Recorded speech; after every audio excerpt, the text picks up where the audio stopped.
lá vem ele, é o Zé trazendo força, é o bem pro coração. Lá vem ele, a quem devo anunciar, preto velho mandingueiro.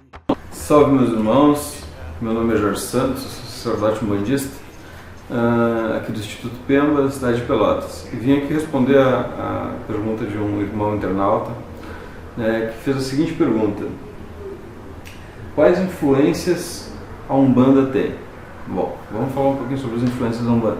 Não vamos aprender na história da Umbanda, mas vamos conversar de forma geral a Umbanda como ela funciona hoje.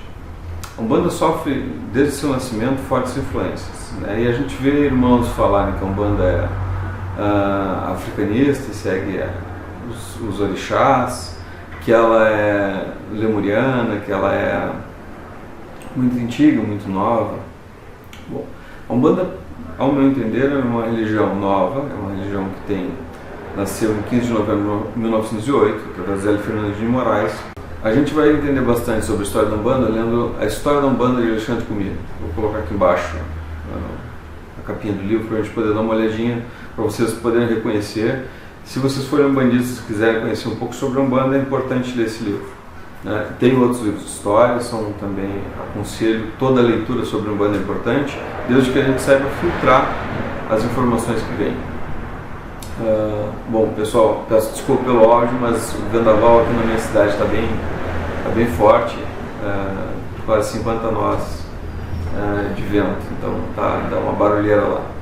Mas pessoal, a Umbanda ela recebe desde o seu nascimento uma influência muito grande de duas religiões que são, acredito que fazem parte, junto com outras religiões, do pilar umbandista, que é a religião espírita. Ela nasce dentro de um centro espírita. A manifestação do Caboclo das Sete Encruzilhadas se dá dentro de um centro espírita em Niterói. Alguns dizem que Federação Espírita de Niterói, acredito que seja esse nome, mas de qualquer forma é dentro de um centro espírita na cidade de Niterói, no Rio de Janeiro. E aí a gente tem uma forte influência, muito forte, do catolicismo da Umbanda, até hoje presente nos altares umbandistas, em sua maioria, não todos, mas em sua maioria, e com uma influência muito grande dos santos católicos e do sincretismo de forma geral. Essas duas, para mim, são as primeiras religiões que se manifestam de forma mais forte, junto com o xamanismo. Tanto é que a primeira manifestação oficial de um espírito na Umbanda é o Caboclo das Sete Encruzilhadas, que se apresenta como caboclo e se apresenta como um índio.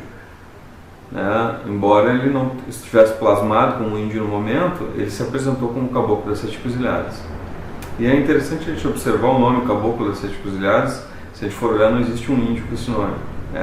Isso vem num outro assunto, provavelmente a gente vai conversar num outro vídeo sobre isso, mas sobre os nomes simbólicos e sobre toda o DNA que a Umbanda acaba trazendo nesses nomes, em diversas coisas que são especificamente suas. A gente, quando olha de início, quando a gente tem as primeiras visões da Umbanda, a gente acredita que a Umbanda é um apanhado de diversas religiões, e não é só isso. Ela é um apanhado de diversas religiões, porque essas religiões têm muitas coisas boas para dar, e estão internalizadas no brasileiro da época, principalmente. Bom, recebemos a influência dessas três religiões: a ameríndia, ou xamanismo, que são as religiões mais antigas, acredito.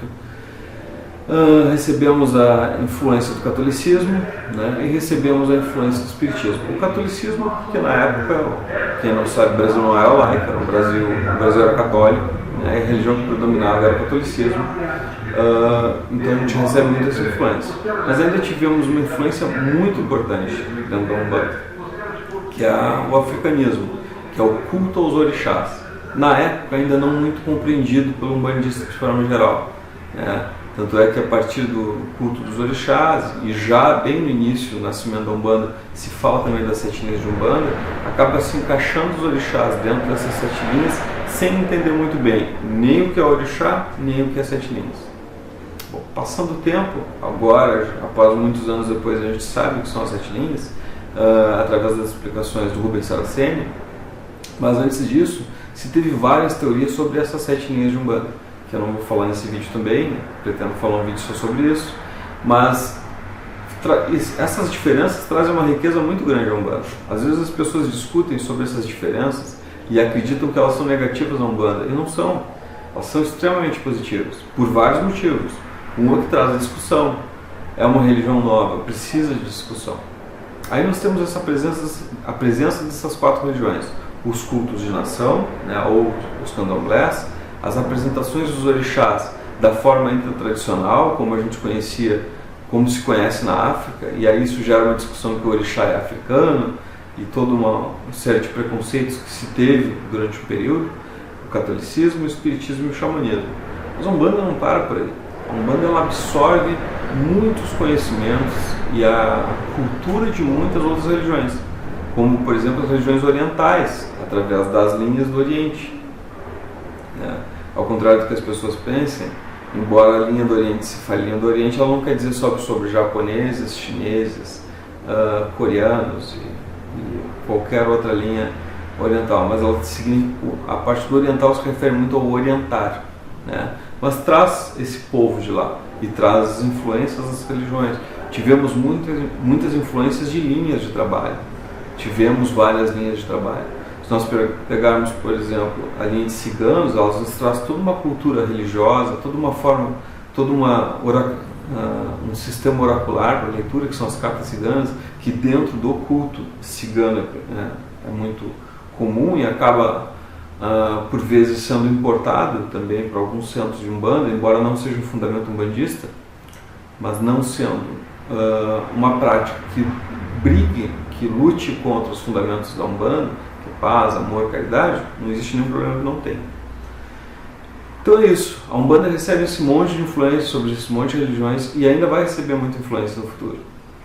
A Umbanda é uma religião viva, é uma religião que cresce a cada dia, é uma religião que tenta nos prender a dogmas, que se permite a discussão sobre o que está certo e o que está errado, né? Que se permite que nós façamos autocríticas, que nós conversemos com os nossos guias e duvidemos às vezes do que eles falam, para que a gente tenha certeza que a informação é fidedigna. Nada disso é um problema. A Umbanda não trabalha com a fé cega. A fé cega não é uma coisa boa.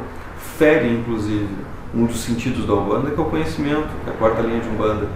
Então a gente precisa, sim, discutir, conversar. E tu, meu irmão, que não concordou com o que eu falei, que bom, traga essa discussão para nós. Vamos conversar sobre Umbanda. Vamos chegar a um consenso sobre o que é Umbanda.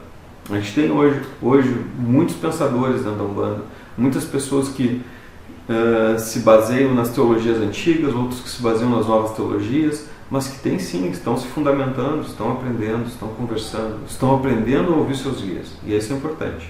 O mais importante talvez seja isso. Então, meu irmão, você que gostou do vídeo, dá um likezinho, dá uma curtida. Se quiser compartilhar, compartilhe à vontade. Chame seus amigos para discussão. Criem grupos de estudo nas cidades de vocês e assim podem ter certeza que vão ter todo o meu apoio. Se quiserem um amparo, um auxílio, vão ter esse amparo, esse auxílio. A Umbanda está crescendo cada vez mais e a gente precisa levar o conhecimento para a Umbanda. A gente precisa sair da fé cega, conhecer a Umbanda mais aprofundadamente. Então, obrigado. Vou botar o linkzinho aqui para que vocês possam curtir a página no Facebook. Se tiver no YouTube, comentem e se inscrevam no canal. Muito obrigado, galera. Salve. É o Zé trazendo força, é o bem pro coração. Lá vem ele, a quem devo anunciar. Preto velho mandingueiro, Zé do bem que vai chegar. Lá vem ele, é o Zé trazendo força, é o bem pro coração. Lá vem ele, a quem devo anunciar. Preto velho mandingueiro, Zé do bem que vai chegar. Lá vem vovó descendo a serra com sua sacola, com seu patuá, seu rosário ela vem de Angola.